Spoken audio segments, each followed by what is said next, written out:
आज हम life in the UK का टेस्ट नंबर 32 प्रैक्टिस करेंगे। और जैसा कि आपको पता ही है कि लाइफ इन द यूके आपको सिटीजनशिप और आईएलआर दोनों एप्लीकेशंस के लिए चाहिए होता है। ये सिर्फ एक ही टेस्ट नहीं है जो आपको चाहिए, आपको B1 भी साथ में चाहिए। तो जो लैंग्वेज रिक्वायरमेंट्स हैं वो ये हैं कि आपके पास B1 जैसे ही ग्रेड 5 होना चाहिए और साथ में लाइफ इन द यूके का टेस्ट। ये तो एप्लीकेशन की रिक्वायरमेंट्स हैं। अगर आपने B1 की वीडियोस से टेस्ट प्रिपेयर करके पास कर लिया है तो बहुत अच्छी बात, नहीं तो मैंने उसके बारे में बनाई हुई है, तो आप उसको भी प्रैक्टिस करें। तो आज हम टेस्ट नंबर 32 देखते हैं। सबसे पहले जो इम्पोर्टेंट चीज़ है वो ये है कि आपको ये पता होना चाहिए कि ये कंप्यूटर बेस्ड टेस्ट है और इसमें 24 क्वेश्चंस हैं, जिसमें से 18 क्वेश्चन आपने ठीक करने होते हैं और आपके पास टोटल टाइम जो है वो 45 मिनट्स है। ठीक है, तो प्रैक्टिस क्वेश्चन करते रहें जो टेस्ट के देख के वीडियोस। बेसिकली ये जो बुक है लाइफ इन द यूके की, ये उस बुक में से टेस्ट सारे बनाए जाते हैं। टेस्ट की कोई लिमिट नहीं है, जितने भी टेस्ट बनाए जाए कम है, जितनी प्रैक्टिस की जाए कम है। तो बार बार इनको देखें और प्रैक्टिस करें। ठीक है, सो हमारा जो पहला क्वेश्चन है वो ये है कि how many weeks does the orchestral classical music event known as the Proms last for.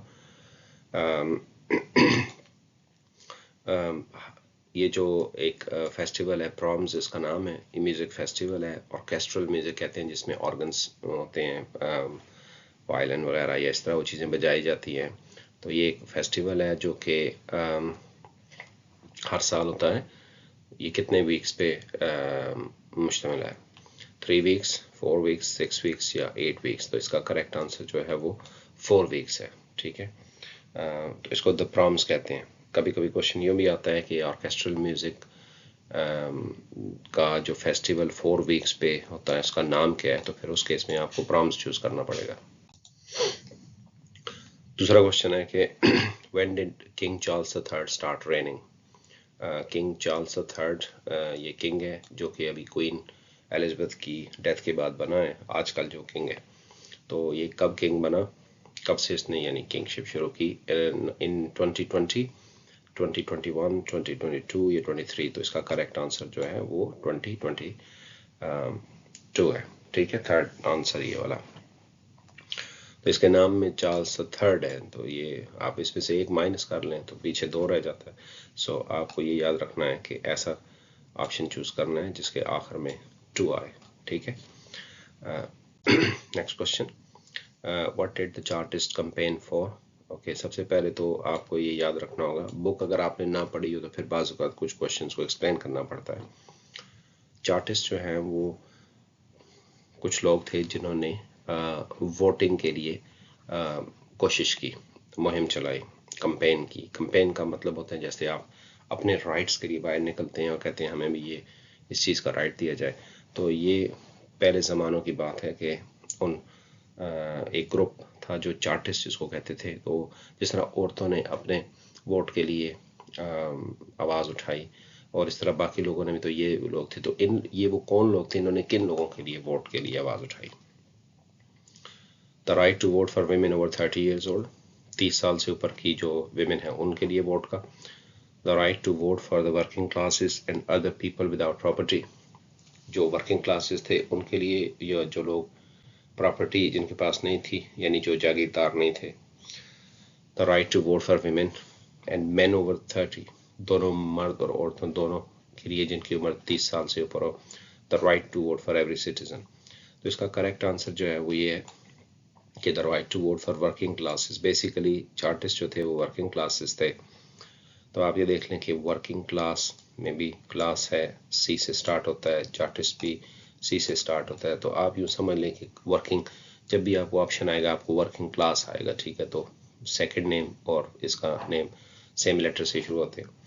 तो ये लोग थे जिन्होंने ये कोशिश की कि वर्किंग क्लास के लिए बनाई जाए, वोटिंग का रूल बनाया जाए। नेक्स्ट क्वेश्चन है, what is the name of the land formation consisting of columns made of volcanic lava located on the north east coast of northern islands. लंबा क्वेश्चन है और इसका मीनिंग ये है कि north east coast of northern island, ये इलाका है, जगह का नाम है, इस पर लावा से बने हुए कॉलम्स, कॉलम्स कहते हैं पिलर्स को, ऐसे आपने देखा होगा, अगर आप बुक देखें तो उसमें ये इस तरह की चीज़ बनी हुई होती है, ठीक है, इसको कॉलम्स कहते हैं।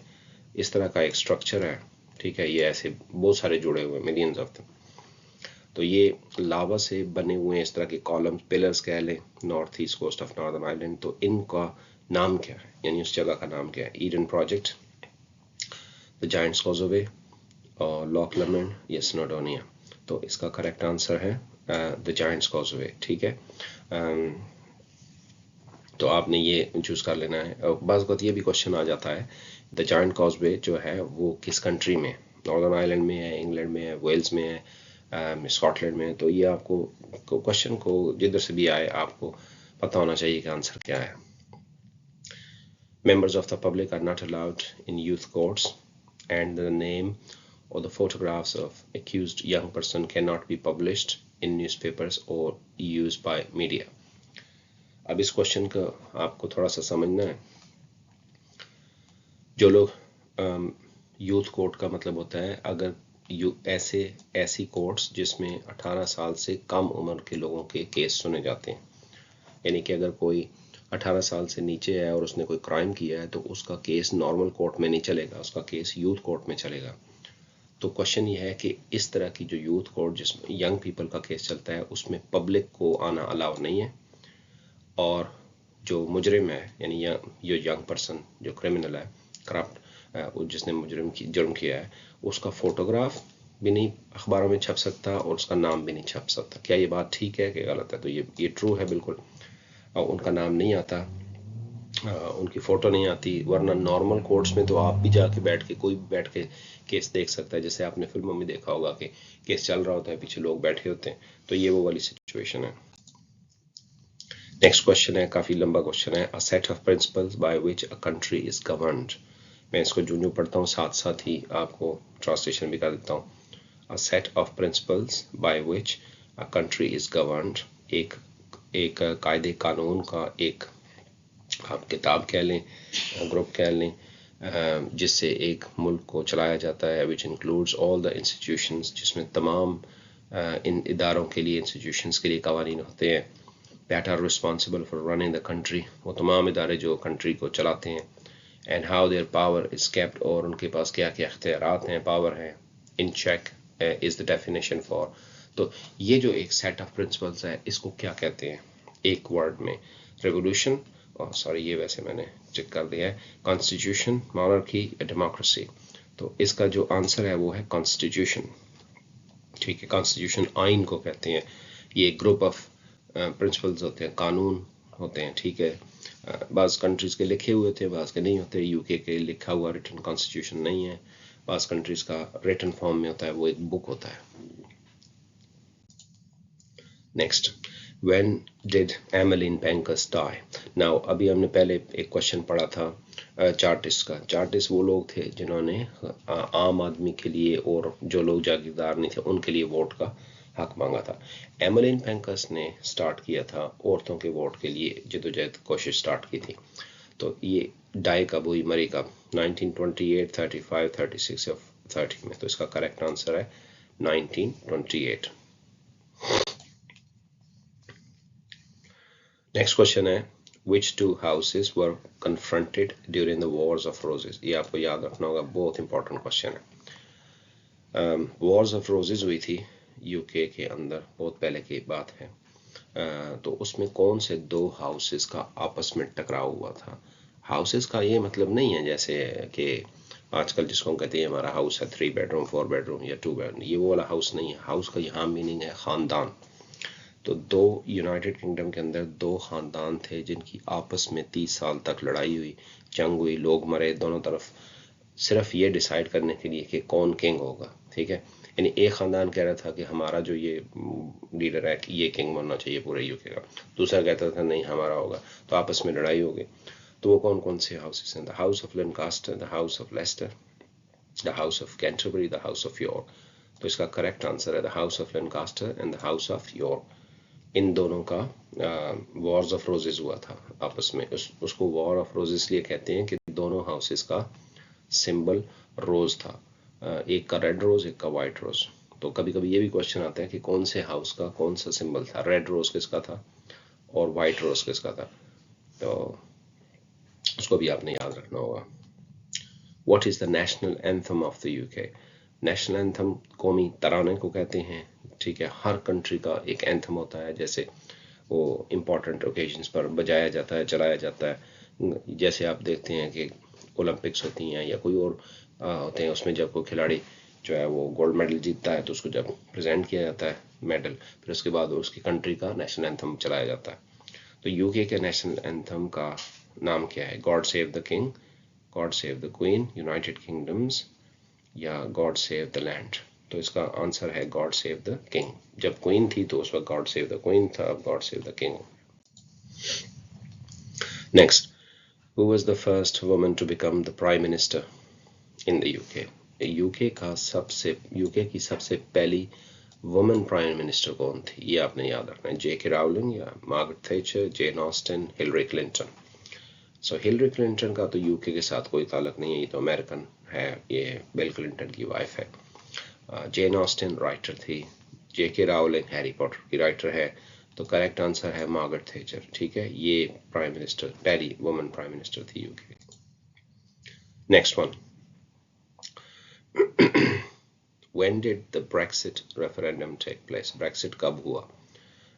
23rd June 2016, 23rd July 2016, और यही दोनों डेट्स 15 की भी हैं 2015 की। तो इसका correct excuse me, correct answer है 23rd June 2016। नेक्स्ट क्वेश्चन है, which one of the following gardens is located in Northern Ireland? ये आपने इसको याद रखना होगा। हर कंट्री में एक गार्डन है जो बड़ा मशहूर है और उसका ये सारे चारों कंट्रीज के गार्डन्स के नाम दिए गए हैं, और वो समझे आप नेशनल गार्डन कह लें या बड़ा इंपॉर्टेंट सबसे मशहूर है। तो बॉर्डनेट गार्डन है, माउंट स्टीवर्ट है, सिसिंगहर्स्ट है या हिडकोट है। तो माउंट जो है स्टीवर्ट, ये नॉर्दर्न आयरलैंड का नेशनल गार्डन कह लें, बड़ा मशहूर गार्डन कह लें। अब आप इसको याद कैसे रखेंगे? देखिए, नॉर्दर्न आयरलैंड का नाम एन से शुरू होता है और इसका जो गार्डन है वो एम से शुरू होता है। तो एम और एन बहुत साथ आते हैं इंग्लिश अल्फ़ाबेट में, एम के बाद एन आता है। तो बस आप एक जहन में ये रख लें कि नॉर्दर्न आयरलैंड का जो गार्डन होगा उसका नाम एन से पहले जो लेटर है उससे शुरू होगा। तो फिर आपको परेशानी नहीं होगी, क्योंकि आपको सारे गार्डन्स के नाम में दिए जाएंगे और बाकी किसी के गार्डन का नाम एम से स्टार्ट नहीं होता।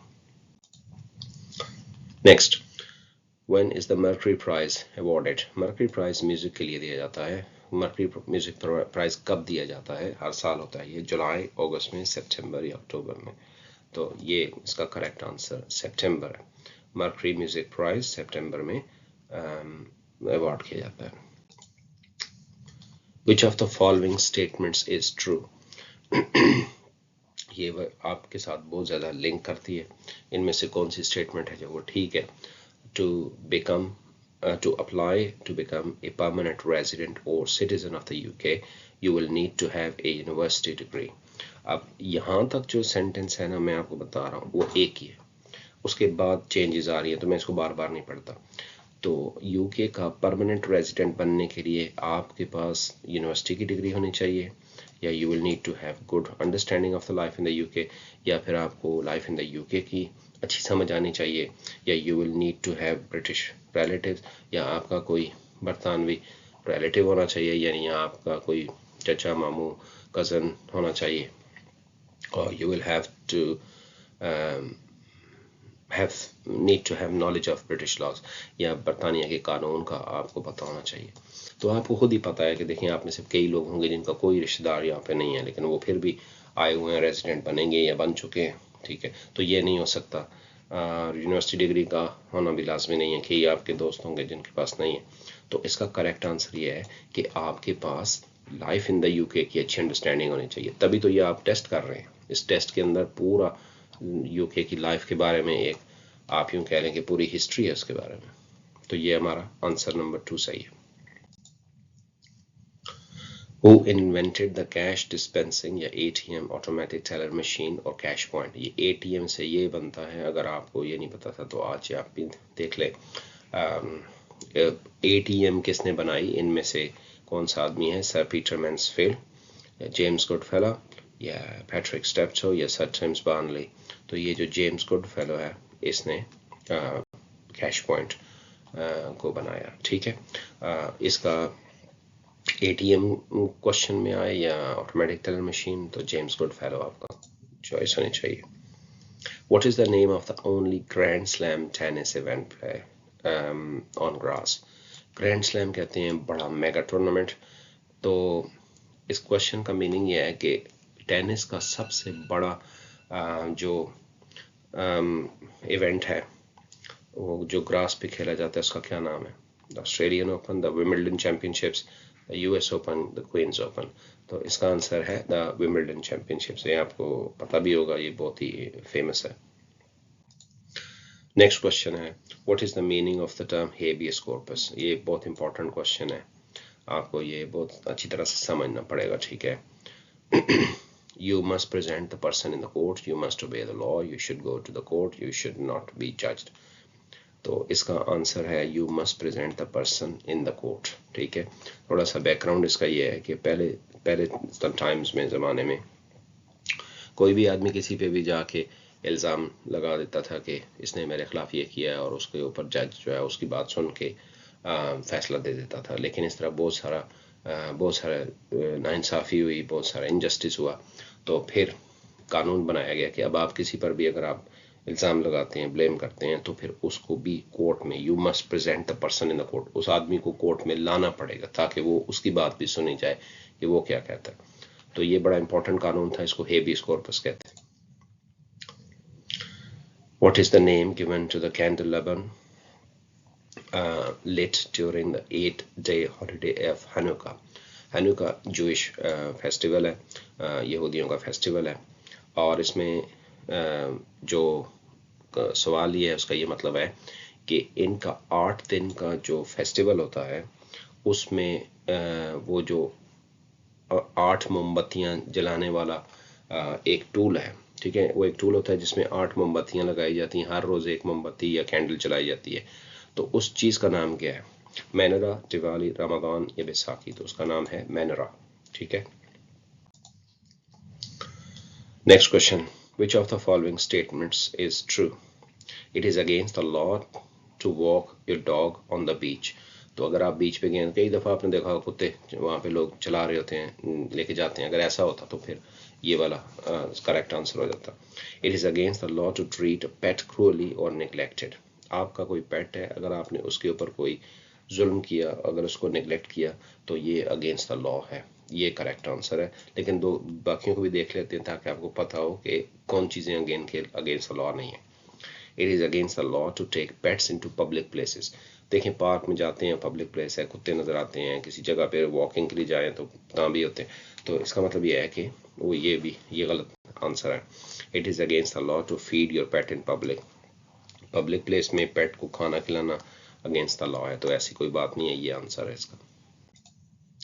Next, which German princess got married with Henry the eighth? So Henry the eighth वो है जो कि जिसने 6 शादियां की थी। ठीक है, तो इसकी बीवियों में से 2 इंग्लिश थी, बाकी सारी फॉरेनर्स थी। तो इनमें से जर्मन कौन सी थी? जेन सीमोर या एन ऑफ क्लीव्स या कैथरीन पार या Anne Boleyn? So Anne of Cleves जो थी ये जर्मन थी, इससे इसने शादी की थी। ओके, ये काफ़ी लंबा क्वेश्चन है, इस तरह के क्वेश्चन बहुत कम आते हैं, तो इस वजह से आपको डरने की ज़रूरत नहीं है। ज़्यादातर 2 चॉइसेस या 3 चॉइसेस तक आ जाते हैं, और ये नहीं है कि ये नहीं आ सकते हैं, but very rare. In which of the following matters can the Scottish parliament legislate choose? So इसका मीनिंग ये है कि इन 4 ये जितने भी ऑप्शंस हैं इनमें से कौन से 5 चीज़ें हैं जिसमें स्कॉटिश पार्लियामेंट कानून बना सकती है। लेजिस्लेट का मतलब होता है कानून बना सकना। ठीक है, एडिशनल टैक्स रेजिंग पावर्स, यानी वो इजाफी टैक्स लगा सकते हैं। इकोनॉमिक डेवलपमेंट, साथ साथ ही चूज़ करते जाते हैं। इसमें बनाया जा सकता है कानून, स्कॉटिश पार्लियामेंट के पास पावर्स हैं कि वो इसमें कानून बना सके। इकोनॉमिक डेवलपमेंट में नहीं बना सकते क्योंकि ये सेंट्रल गवर्नमेंट का काम होता है, ये लंदन में जो गवर्नमेंट है उसका काम होता है। हेल्थ सेहत के बारे में यस, इसके बारे में कानून बना सकते हैं। उसके बाद एजुकेशन के बारे में कानून बना सकते हैं, और उसके बाद सिविल एंड क्रिमिनल लॉ के बारे में कानून बना सकते हैं। इमिग्रेशन के बारे में नहीं बना सकते क्योंकि इमिग्रेशन सेंट्रल गवर्नमेंट का, और प्लानिंग के बारे में बना सकते हैं। तो ये हमारे सारे ऑप्शंस है। ये काफ़ी लंबा क्वेश्चन है, इसको आप यहाँ पे रोक के सारों को आराम से पढ़ें, ठीक है। 22 है कि drinking in public can be criminal offence and you can be fined और arrested for it. Drinking public place में, ड्रिंक पानी पीने की बात नहीं हो रही, आपको पता है ड्रिंकिंग अल्कोहल की बात हो रही है। पब्लिक प्लेस में ड्रिंक करना क्रिमिनल ऑफेंस है, और साथ ही आपको जुर्माना भी हो सकता है और या अरेस्ट किया जा सकता है। वो हालात पे डिपेंड करता है ना, कितना कुछ बंदा मस्ताना हुआ होगा। तो ये बिल्कुल बात सही है, इसमें ये पब्लिक प्लेस में ड्रिंकिंग अलाउड नहीं है। 23 क्वेश्चन है, what was the most spoken language during the Iron Age. Iron Age लोहे के ज़माने को कहते हैं, बहुत पहले की बात है, ये कितनी सदियों पहले की बात है। उस ज़माने में आयरन एज में सबसे ज़्यादा बोली जाने वाली ज़बान कौन सी थी? एंग्लो सैक्सन, फ्रेंच, केल्टिक या आयरिश? तो इसका करेक्ट आंसर है केल्टिक, ठीक है। तो ये एक ज़बान का नाम है आयरन एज, और इसका आपस में ताल्लुक है। लास्ट क्वेश्चन है, which charity works for the preservation of important buildings, coastline and countryside in the UK। UK के अंदर जो इम्पोर्टेंट बिल्डिंग्स हैं, ये जैसे हिस्टोरिकल बिल्डिंग्स होती हैं, या और भी जितनी कोस्ट लाइन यानी कि जो बीचेस हैं, एंड कंट्री साइड, और जो खूबसूरत कंट्री साइड है, देहाती इलाका है, इनको प्रिजर्व करने के लिए, इनको महफूज रखने के लिए, इनको अप टू डेट रखने के लिए कौन सी चैरिटी काम करती है? The national trust, RSPB, shelter या ऑक्सफैम? तो इसका करेक्ट आंसर है द नेशनल ट्रस्ट, ठीक है। जब भी कभी नेक्स्ट टाइम आप जाए ना किसी ऐसी जगह पे, तो वहाँ पे जो आप देखते होंगे बिन बैग्स होते हैं या बिन्स लगी हुई होती हैं, उसमें क्लियर लिखा हुआ होता है कि नेशनल ट्रस्ट, या पार्किंग होती है उस पर भी नेशनल ट्रस्ट लिखा होता है। तो ये उनकी रिस्पॉन्सिबिलिटी है कि इन बिल्डिंग्स को प्रिजर्व करके रखें, महफूज रखें। तो ये हमारा आज का टेस्ट था, इसको आप अच्छी तरह प्रैक्टिस करें। कुछ क्वेश्चन डिफ़िकल्ट थे, कुछ क्वेश्चन ऐसे होते हैं जो बार बार आते हैं, आपने कई टेस्ट पिछले भी देखे होंगे, उनमें से वो रिपीट हो रहे हैं, तो वो क्वेश्चन इसका मतलब बड़े इंपॉर्टेंट है, ठीक है। अगर आपके पास कोई फिर भी सवाल है तो मुझे आप कमेंट्स में बताएं। Thank you very much, bye.